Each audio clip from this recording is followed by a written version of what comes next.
The Gyanis, they do that. The yogis also do that in types of meditation. But because they don't engage in devotional service, they're forced again to fall back into the activities of material energy. Because the soul by nature has to have activity. The soul is by nature active. So if the soul is not engaged in devotional service, it has to be engaged in some kind of material activity, either subtle or gross, either one. And so, therefore, all of the other forms of spiritual elevation bring one to a certain level of understanding, but not complete understanding. Complete understanding is only done by bhakti, or by devotion to the Lord, following the principles.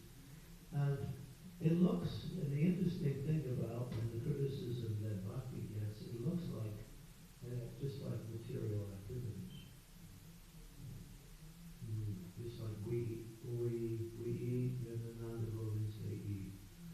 We have a house, and we have a building, what we live in, and they have a building which they live in. But the activities within both of these places are different, and the goal is also different. The consciousness behind the activities is different. One is trying to achieve some success through their activities on the material level, trying to gain something or establish something or to fulfill some personal need. But the devotees, they're not so much concerned about that. They're concerned about elevating their consciousness to the spiritual level through the worship of the Lord, by engaging everything in the service of the Lord.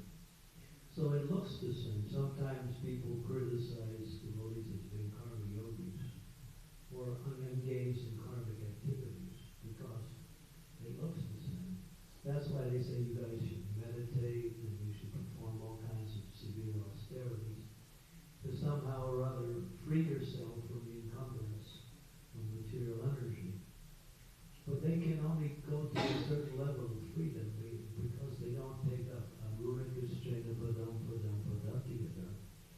Lord Brahma says in this same chapter towards the end, he quotes that verse, that these yogis, jnanis, they elevate themselves high on the spiritual platform, but bhakti-yoga, they fall down in that. Why? Because they don't take up devotional service. They don't have positive spiritual activities. So we have the positive spiritual activities, which means the activities that are geared towards serving the Supreme Lord according to the direction given by the spiritual master, who knows how to engage the devotees accordingly in such a way that they can make progress towards the goal of life. And that is our process. It's very simple, very easy, and it's very direct. It's not so easy, but it's direct. It's direct. For the other spiritualists, of course, the non-devotees, they're simply under the influence of matter. So whatever they do, they're more entangled in the activities they perform. And they wonder why they can't find satisfaction and peace. Why? Because the material energy is always changing. So if they get some temporary satisfaction from achieving something or eliminating some difficulty, they feel that some success has been gained. But then, as the material energy is what is mutable is changeable. It cannot be stable. Only the spiritual energy is stable in the sense that it brings one to a certain level of consciousness, and then it takes that consciousness higher to its ultimate perfection. Whereas the material energy is always changing. What is nice one day is not nice the next day. It's not what is, you have some water, you put it on the stove, and you boil it, and then after, if you leave it on there long enough, the water's gone. There's nothing left. It just turns into gas. That's an example of how matter is changed by a combination of interaction with other elements of matter. So that's the whole material world. And this body is always changing. Sometimes they say it's growing. Prabhupada said, no, not growing, but changing. Because the cells are actually becoming less and less. And they keep dividing and dividing and dividing the cells within the body, and that is how old age is affected on the body. There's a whole science people study. Well, what is the aging process? It's just the dividing of the cells, and they become less and less and weaker and weaker. And that changes the form of the body, and then you get old. So they think they can somehow or other stop that aging process by doing chemical arrangements within the body, but you can't, because the body works under the influence of the material energy, and the material energy is controlled ultimately by Krishna, Maya Dakshena Prakriti.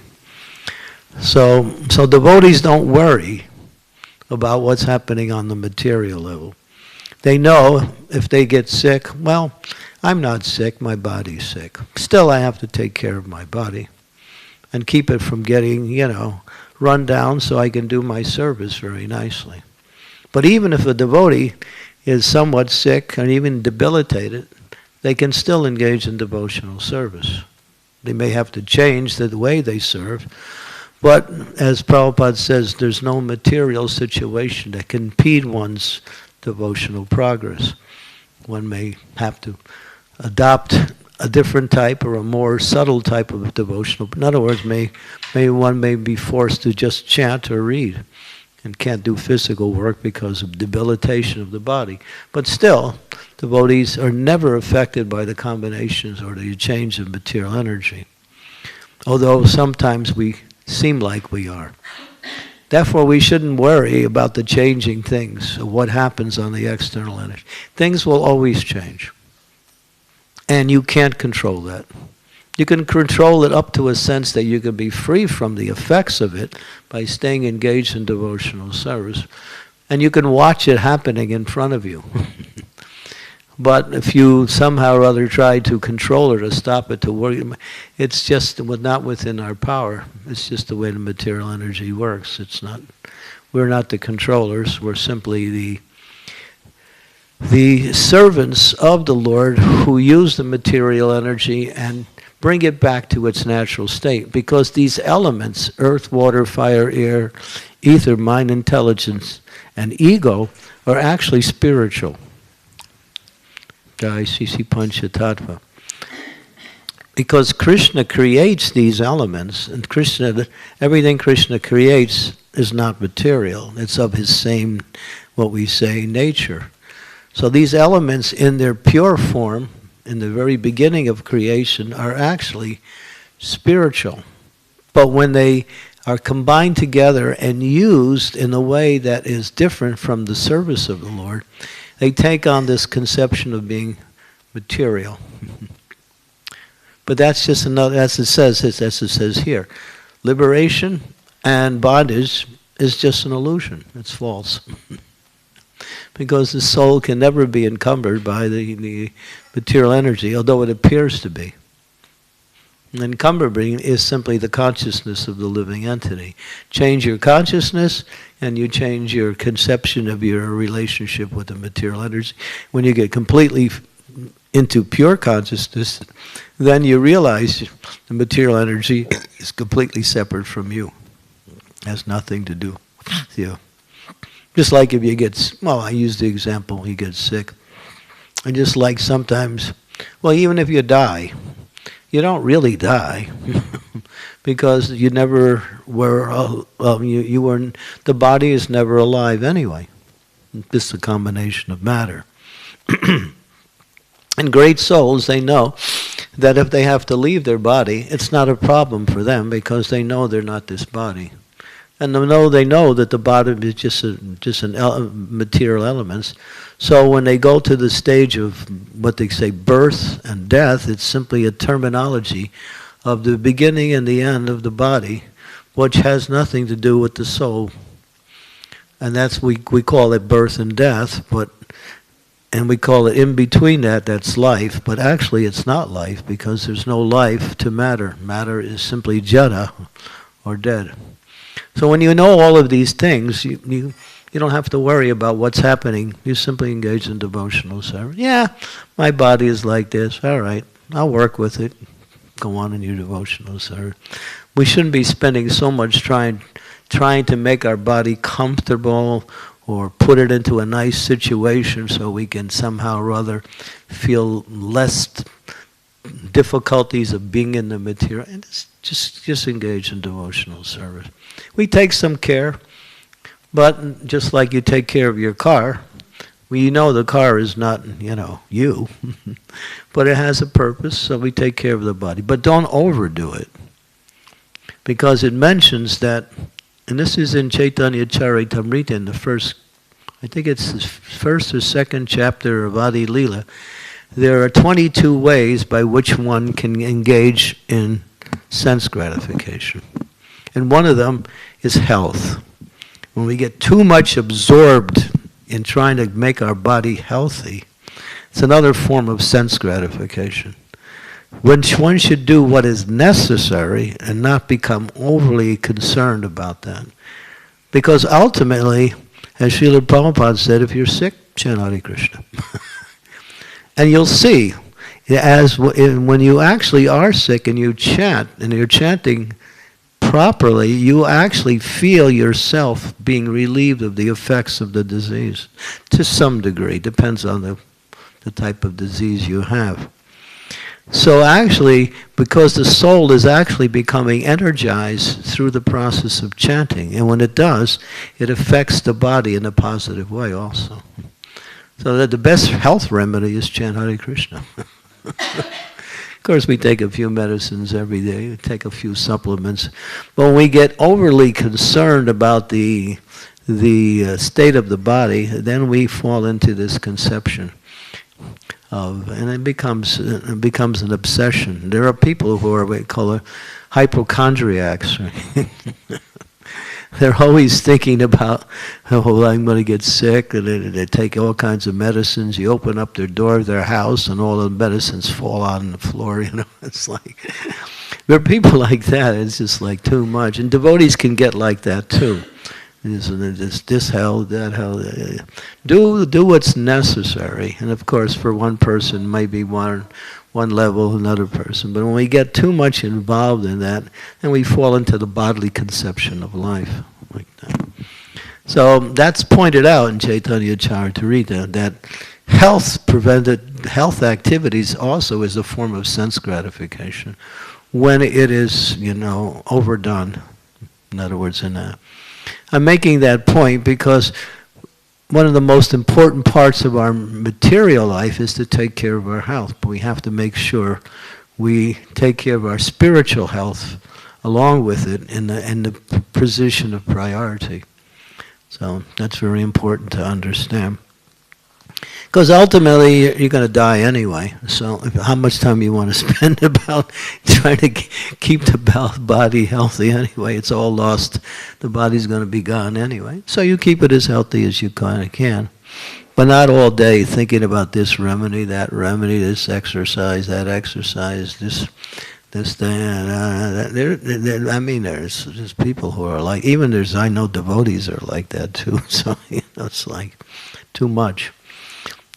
It's necessary, but it's not what we say a feature of overly concern. Our main concern is, am I engaged in devotional service this minute? What am I doing this particular minute? Is my mind focused on activities of spiritual life and devotional service, or am I thinking, on the material level about the body or the extensions of the body or So a devotee should always be checking, what is my consciousness? If you see yourself not able to do anything, chant Hare Krishna. That's all. And then you're right back on the spiritual platform. And then this idea of liberation, as it says here, this is a very, very, what we say, how's it say? Different approach to the whole understanding of liberation, because we hear that one should try to achieve liberation, but here it says it's another form of ignorance, that's all. So this takes it to another level of understanding. Okay, so I'll stop there and see if there's any questions, comments, criticisms.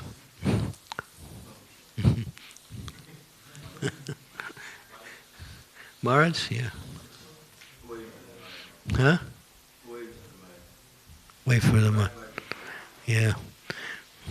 Here comes Michael. We call him Mike. The idea of liberation being ignorance is not so much that we're not in ignorance, we are in ignorance. But liberation being in ignorance is the fact that even if you're liberated, as you quoted that verse, you're still in ignorance. Because actual knowledge, to find out what you're not doesn't mean you know who you are. Right. So if you don't know who you are, then you're still in ignorance.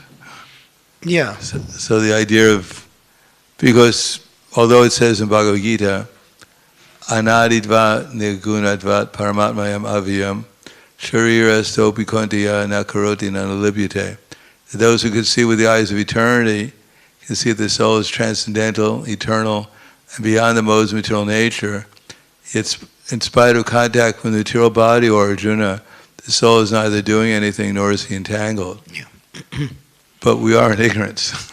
In other words, because we think we're doing things and we think we're entangled, therefore the influence of the illusory energy is upon us. Yeah, and actual liberation, as Prabhupada writes in 1855, liberation actually means devotional service. Freedom from misconceptions. Yeah, that's one definition. But the liberation means to be engaged in devotional service. You're ready. Well, that means that you're by engaging in devotional service. You're on the liberated platform. Yeah. Mm-hmm. Yeah. So we don't have to worry about liberation. It comes automatically. Yeah. Okay. Anyone else? Thank you. Yes, Prabhu. Hare Krishna. Thank you, Maharaj, for the lecture. I would like to understand more when you said, for example, he's not the father and she's not the lady. That's an illusion. It's a role we play in this world. Yes, okay. That's a drama. Okay, but how is that illusion? Is it like it's just not, it's temporary? It's based on the body. You're only, if you were in a female body, you would be a mother. But either female body or male body is part of the material energy. So, and the Lord Brahma will make this point later on in this chapter. He'll say all of the identities we have in this world are simply because we have a material body. And therefore, the idea of having a material body, as it explains in the Vaibhara Shabde, is just we take that on because of our desire to enjoy in this material world. But that's not us. We're not the material body. And so all of these things that surround our material body, as far as our responsibilities in this world, is based on this conception of having a material body. So we were in this drama. It has nothing to do with us.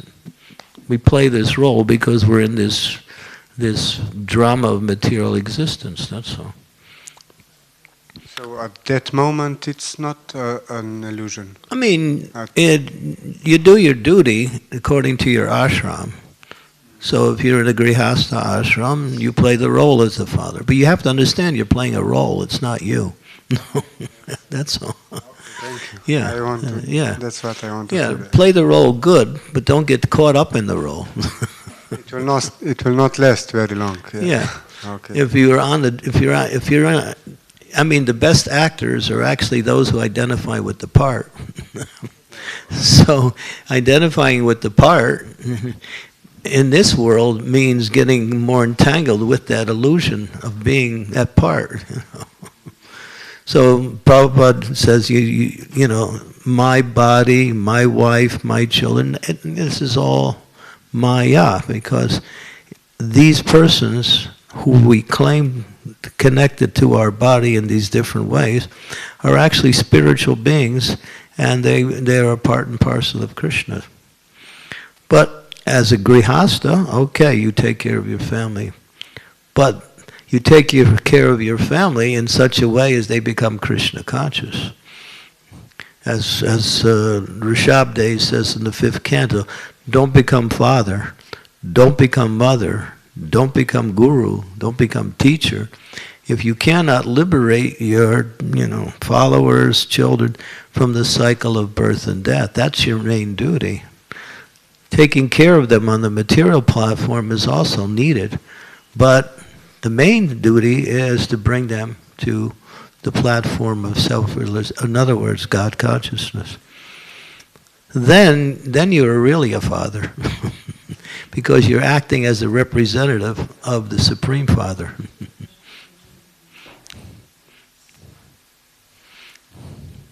Understand? Yeah, all right, it's a drama, but don't think you're the part you play. We'll play it good anyway. Maharaj, you want to add something? What you said is very good. But part of our responsibility is to be able to identify the roles that we have and what the proper way of playing that role is. Yeah. So I said that. Yeah. I'm just repeating what you said. So not only in the material life, but even Srila Rupa Goswami advises that we understand what role we have in spiritual life also, and what level of attainment we have in those roles. So because there is a variety of ways of playing a role, there's not only one way of playing the role, there's unlimited varieties. Yeah. And we really have to find out through Guru Sadhana Shastra and the Paramatma within our Are you heart. talking about the material role or spiritual role? Even spiritual role. Oh, okay. If one has a role of father or guru or whatever, one may be able to play that role to different degrees properly. Right, okay. Yeah. And some are good at it, and some are not. Some know what it is, and some are trying to understand what it is. Yes, Mataji.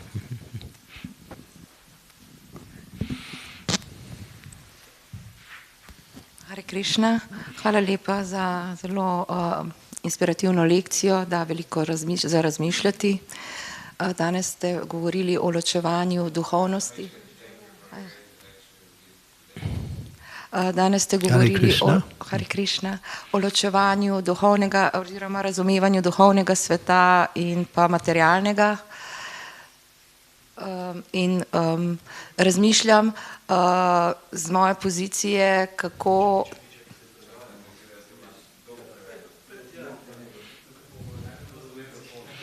You just wait till he finishes and then you can translate, yeah.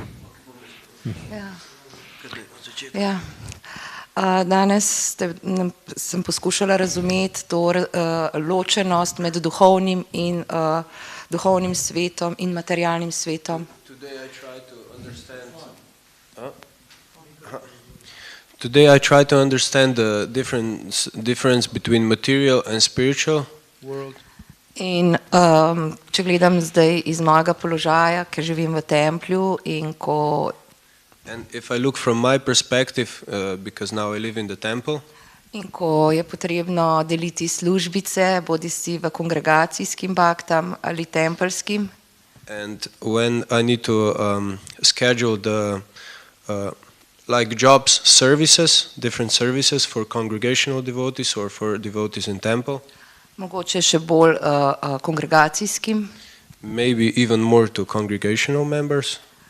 Kje je tukaj moje nerazumevanje, zakaj je tako težko narediti kakšno službico, ko govorimo o suženstvu, ali pa da je to službica za Krišno. Kako... Here I don't understand, no, here.